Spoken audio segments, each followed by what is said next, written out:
في فيلم The Strangers 2 الرعب مش بس بيظهر قدام عينك، لكنه كمان بيجري وراك وبيستقر جوه دماغك. فيلم بيقولك إن الخوف والكوابيس ممكن ما يخلصوش، وإن كل ضحكة، كل صوت، كل حركة ممكن تكون بداية لموت جديد. الجزء الثاني بيكمل لعبة الخوف بذكاء رهيب ويخليك تعيش كل لحظة كأنك وسط الأحداث.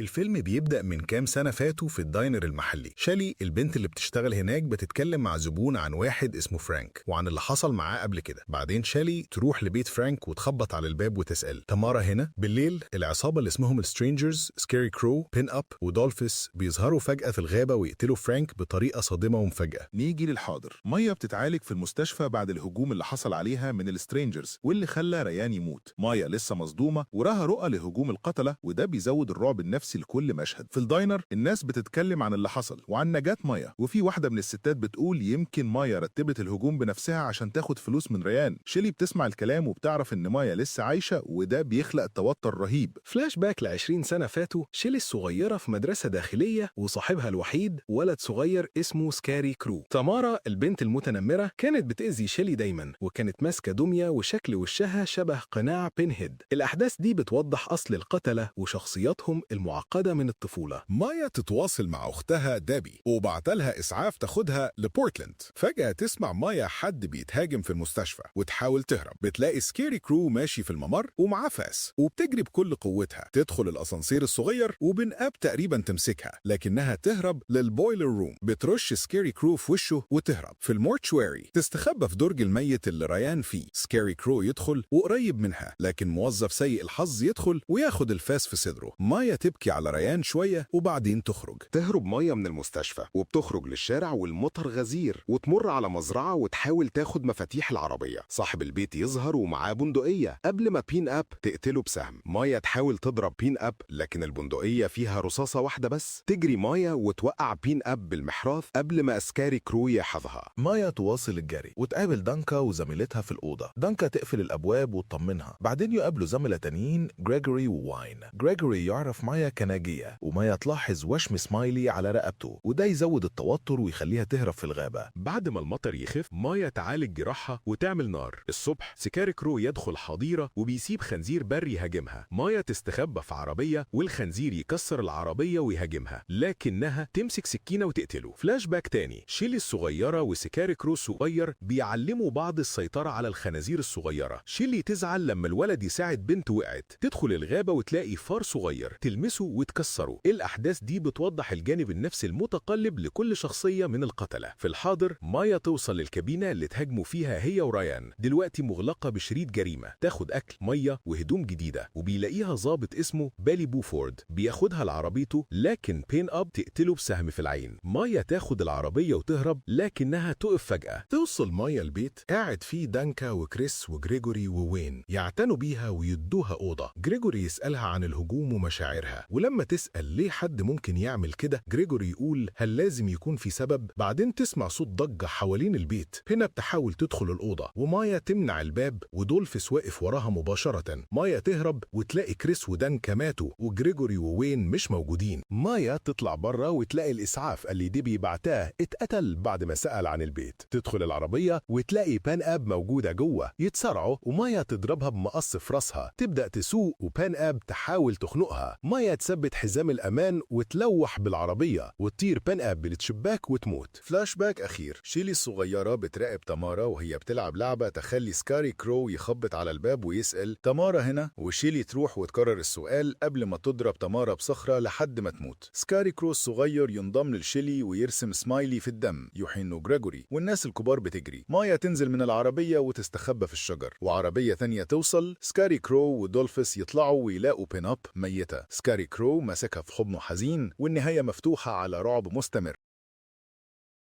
لو عايز تعرف التحليل المفصل وكل التفاصيل عن الفيلم كمل معانا، ولو مش ناوي تكمل اعمل لايك وكومنت وشجعنا عشان نستمر في تلخيص أقوى الأفلام. فيلم The Strangers 2 هو استمرار مباشر للجزء الأول، لكنه بيضيف أبعاد جديدة للرعب النفسي والإثارة الجسدية، وبيركز على الشخصيات بشكل أعمق من مجرد مطاردات وقتل. من البداية الفيلم بيورينا إزاي الرعب ممكن يكون جزء من الحياة اليومية مش بس لحظات صادمة، وده بيخلي المشاهد متوتر طول الوقت. مايا البطلة مش مجرد ناجية، لكنها شخصية بتتطور قدامنا من بنت مصدومة ومرعوبة في المستشفى لحد ما تتحول لناجية واعية بتتعلم تتصرف بسرعة وذكاء ضد القتلة. ده بيدي الفيلم بعد نفسي حقيقي وبيخلي الأحداث أكتر إقناعا. العصابة نفسها كل عضو فيها ليه شخصية محددة وواضحة. سكاري كرو هو القوي الصامت غالبا اللي بيرعب المشاهد بصمته وحركاته البطيئة والمركزة، بينما بين أب سريعة ذكية ومميتة في نفس الوقت، ودولفس الخادعة اللي دايما بتستخدم الحيلة والخداع لتوقع ضحاياها. التباين ده بين الشخصيات بيدي الفيلم توازن مثالي بين القوة والذكاء والرعب النفسي. الرموز البصرية لكل شخصية، الأسود لسكاري كرو، الألوان الفاتحة لبين أب،